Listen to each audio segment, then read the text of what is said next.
सभी मित्रों को नमस्ते। आज हम सच्चिदानंद इस शब्द का अर्थ समझने का प्रयत्न करेंगे। सच्चिदानंद शब्द ईश्वर के लिए प्रयुक्त होता है। ऐसा कहा जाता है कि ईश्वर सच्चिदानंद है अथवा ईश्वर सच्चिदानंद स्वरूप है। ईश्वर को समझने के लिए ईश्वर का यह सच्चिदानंद स्वरूप ठीक से समझना बहुत ही आवश्यक है। यह शब्द 3 शब्दों से बना हुआ है, सत, चित और आनंद। ये तीनों ही शब्द वेदों में तथा वैदिक ग्रंथों में अनेक स्थान पर प्रयुक्त हुए हैं। इन तीनों शब्दों को जोड़कर ही यह शब्द सच्चिदानंद बनाया गया है। हम देखते हैं कि ये तीनों शब्दों के अर्थ क्या होते हैं। इससे हमें सच्चिदानंद का अर्थ भी समझ में आ जाएगा। प्रथम शब्द है सत। सत शब्द अस भुवि इस धातु से बना है। अस भुवि संस्कृत भाषा के शब्द अपनी धातु से उत्पन्न होते हैं, इसलिए सत शब्द जो है यह अस भुवि इस धातु से निष्पन्न होता है। इसका अर्थ यह होता है कि यत् अस्ति, परमात्मा अस्ति अर्थात ईश्वर है। ईश्वर एक सत्तात्मक पदार्थ है। ईश्वर एक वास्तविक वस्तु है। दर्शनों की भाषा में इसे द्रव्य भी कह सकते हैं। ईश्वर एक द्रव्य है जो वास्तव में अपना अस्तित्व रखता है। ईश्वर कोई काल्पनिक पदार्थ नहीं है, बल्कि ईश्वर एक ऐसा पदार्थ है, ऐसी सत्ता है जो वास्तव में विद्यमान है। तो यह ईश्वर का अस्तित्व बताता है कि ईश्वर का अस्तित्व है। अध्यात्म का प्रथम सोपान यही है कि हम ईश्वर की सत्ता को स्वीकार करें। दर्शन शास्त्रों में, वेदों में, उपनिषदों में विभिन्न प्रकार से यह समझाने का प्रयास किया गया है कि ईश्वर की वास्तविक सत्ता है। तो सत शब्द से एक अर्थ हमें यह लेना है कि ईश्वर अस्तित्ववान पदार्थ है। God is a reality, God is not an imaginary thing. दूसरा अर्थ जो है सत का एक यह भी लिया जा सकता है कि ईश्वर नित्य होने से तीनों कालों में ईश्वर की सत्ता है। भूतकाल में भी ईश्वर है, थे, आज भी है और भविष्य में भी ईश्वर की सत्ता रहेगी। ईश्वर का कभी भी अभाव नहीं होता है। ऐसा कोई समय नहीं था जब ईश्वर नहीं था। आज भी ऐसा नहीं है कि ईश्वर की सत्ता नहीं है और भविष्य में भी कभी ऐसा समय नहीं आएगा कि ईश्वर नहीं है, ईश्वर का अभाव हो गया। ईश्वर की न कभी उत्पत्ति होती है, ईश्वर का न कभी जन्म होता है। ईश्वर नित्य पदार्थ है, शाश्वत पदार्थ है। ईश्वर को इसीलिए अनादि कहते हैं। ईश्वर कभी उत्पन्न नहीं होता है। जैसे संयोग से अनेक पदार्थ हम उत्पन्न करते हैं, उत्पन्न होता है। परमात्मा भी सृष्टि के अनेक पदार्थों का निर्माण करता है। ऐसे ईश्वर का निर्माण नहीं होता है। ईश्वर कभी भी निर्मित नहीं हुआ है। ईश्वर है अनादिकाल से, आज भी है और अनंत समय तक ईश्वर सदैव रहने वाला है। हमें यह समझना होगा। दूसरा शब्द है चित्त। चित्त शब्द चित्ती संज्ञा ने इस धातु से बना है, जिसका अर्थ यह होता है कि यह चेतति, चेतयति, संज्ञापयति सर्वान् सज्जनान् योगिनः तच्चित् परम ब्रह्म। इसका अर्थ यह है कि जो सभी मनुष्यों को, योगियों को, सज्जन लोगों को बोध कराता है, जागरूक करता है, ज्ञान देता है, चेताता है, अलर्ट करता है, संकेत देता है, सावधान करता है, इसे चित्त कहते हैं। परमात्मा चेतन सत्ता है, अनंत ज्ञान है ईश्वर में, इसीलिए उसको सर्वज्ञ कहते हैं। ही इज ऑल नोइंग, सब कुछ जानता है। और इसलिए जब हम कभी कुछ कर्म करने के लिए संकल्प करते हैं, यदि यह कर्म वास्तव में अच्छा है, ईश्वर की दृष्टि से अच्छा है, तो ईश्वर हमें उत्साह प्रेरित करता है, हमें हर्ष पैदा करता है हमारे अंदर। इससे हम अच्छे कार्य को आसानी से कर सकते हैं।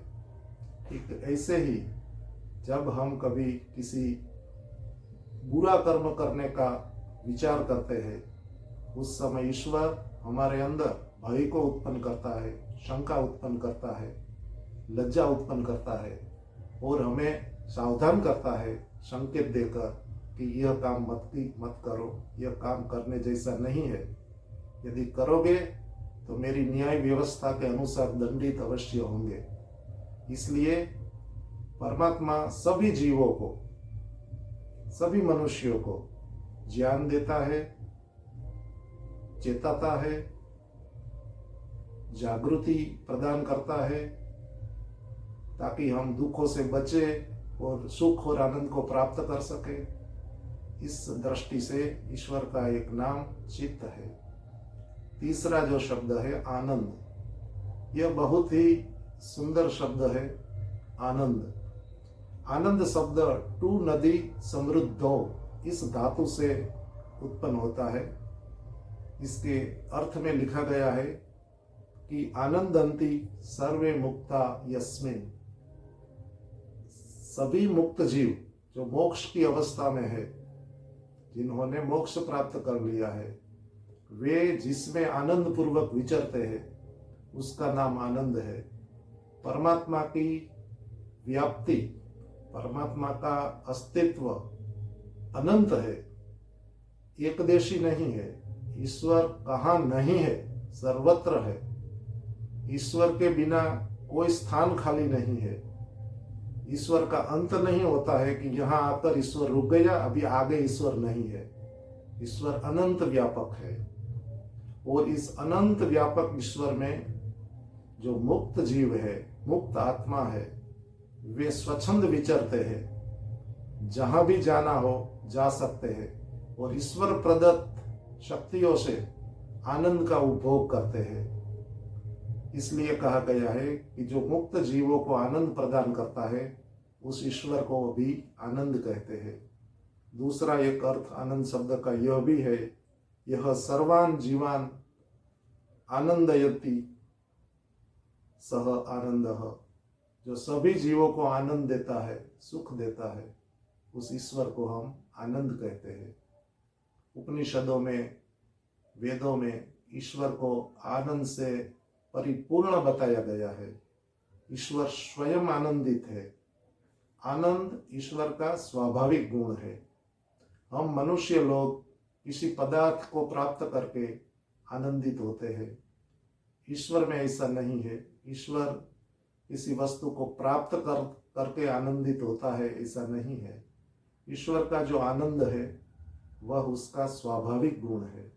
वह सदैव एक रस आनंद में रहता है और अपने सच्चे उपासकों को भी अपना आनंद प्रदान करता है। इसलिए सत, चित और आनंद, ये तीनों शब्द परमात्मा के वाचक है। अब हम यहाँ एक दूसरी दृष्टि से विचार करते हैं। इस संसार में तीन अनादि तत्व है। तीन तत्वों से यह संसार को समझा जा सकता है। एक है ईश्वर, जिसकी हमने बात की। दूसरी सत्ता है जीवात्माओं की। मैं, आप, पशु, पंखी, जितने भी जीव है, जितने भी प्राणी है, पंखी है, सभी में आत्मा होती है, जिसे हम जीव भी कहते हैं, जीवात्मा भी कहते हैं। इंग्लिश में जिसको सोल कहते हैं। ये दूसरी सत्ता है ईश्वर, बाद में जीव, और तीसरी सत्ता है प्रकृति। प्रकृति है ये जगत का उपादान कारण है, जिस पदार्थ से ईश्वर या संसार का निर्माण करता है। इसे प्रकृति नाम दिया गया है शास्त्रों में। और प्रकृति का उपयोग करके ईश्वर ये पूरा ब्रह्मांड की रचना करता है, जिसमें हम सभी के शरीर भी आ गए। तो ये जो प्रकृति है, जो बेसिक रॉ मटेरियल है पूरे कॉस्मोस का, वह जड़ पदार्थ है, इनर्ट है। इसमें परमात्मा अपनी कर्तृत्व शक्ति से, अपने अनंत ज्ञान से, अनंत बल से इस पूरे ब्रह्मांड की रचना करता है। तो यह तीन तत्वों को हमें समझना होगा, ईश्वर, जीव और प्रकृति। ईश्वर और जीव दोनों चेतन है, जबकि प्रकृति जड़ है। तो ऐसा हम कह सकते हैं कि प्रकृति जो है वह केवल सत है, प्रकृति का केवल अस्तित्व है। प्रकृति में चेतना नहीं होती है, ज्ञान नहीं होता है, प्रकृति में आनंद नहीं होता है, प्रकृति आनंदित नहीं होती है। केवल सत जो है यही एक गुण है जो प्रकृति में होता है। जीव में सत भी है, चित भी है। जीव की सत्ता है इसलिए सत है। जीव ज्ञान भी रखता है। ईश्वर की तरह जीव सर्वज्ञ तो नहीं है, लेकिन अल्पज्ञ होते हुए भी वो प्रयास करे, पुरुषार्थ करे तो बहुज्ञ हो सकता है, बहुत कुछ जान सकता है। ज्ञान प्राप्त करने का सामर्थ्य जीव में है। इस दृष्टि से जीव को हम कहेंगे कि जीव सत है और चित है, आनंद नहीं है। आनंद की प्राप्ति के लिए उसे ईश्वर के पास जाना होता है या संसार के पदार्थों का बुद्धिपूर्वक, ज्ञानपूर्वक उपयोग करना होता है। दोनों की ओर से आनंद की प्राप्ति जीव कर सकता है। और ईश्वर जो है, ईश्वर में सत, चित और आनंद तीनों की संगति लगती है। इसलिए हम यह समझ सकते हैं कि प्रकृति केवल सत है, जीव सत और चित है, जबकि परमेश्वर सत, चित और आनंद है। आपको अंत में मैं श्री अरविंद का एक स्टेटमेंट सुनाना चाहूँगा, जो उन्होंने ऑन योगा नामक पुस्तक के पृष्ठ 259 पर लिखा है। उन्होंने सच्चिदानंद शब्द के बारे में बहुत सुंदर लिखा है। वे लिखते हैं कि Sachchidananda is the one with a triple aspect. सच्चिदानंद एक ऐसा शब्द है, या सच्चिदानंद एक ऐसी सत्ता है जिसमें तीन पहलू है। वे आगे लिखते हैं कि in the supreme the three are not three but one. परमात्मा के संदर्भ में ये तीनों अलग अलग नहीं है, बल्कि एक ही है। आगे लिखा है existence is consciousness, consciousness is bliss. जो सत है वही चित्त है, चित्त ही आनंद है। अर्थात ये तीनों सत, चित्त और आनंद एक ही सत्ता को अभिव्यक्त करते हैं। परमात्मा की अभिव्यक्ति करने के लिए सत, चित्त और आनंद तीनों की भूमिका है। श्री अरविंद लिखते हैं and they are thus inseparable. ये तीनों को हम अलग अलग नहीं कर सकते। Not only inseparable but so much each other that they are not distinct at all. ये तीनों मिले जुले हैं, ऐसा हमें समझना होगा। और सत, चित्त और आनंद को समझने से हमें ईश्वर के बारे में कुछ, जिसे हम कहते हैं कि एक कंसेप्शन हमारा बनता है, कुछ समझने में हमें कुछ साधन मिलता है, ऐसा लगेगा।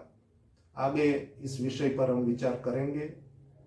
इसे समझने से ईश्वर के बारे में हमारी जो धारणा ये है ज़्यादा परिशुद्ध होती जाएगी और ईश्वर में हमें रुचि पैदा होगी। हम ईश्वर की भक्ति करने के लिए उद्यत होंगे। इन्हीं शुभकामनाओं के साथ सादर नमस्ते, धन्यवाद।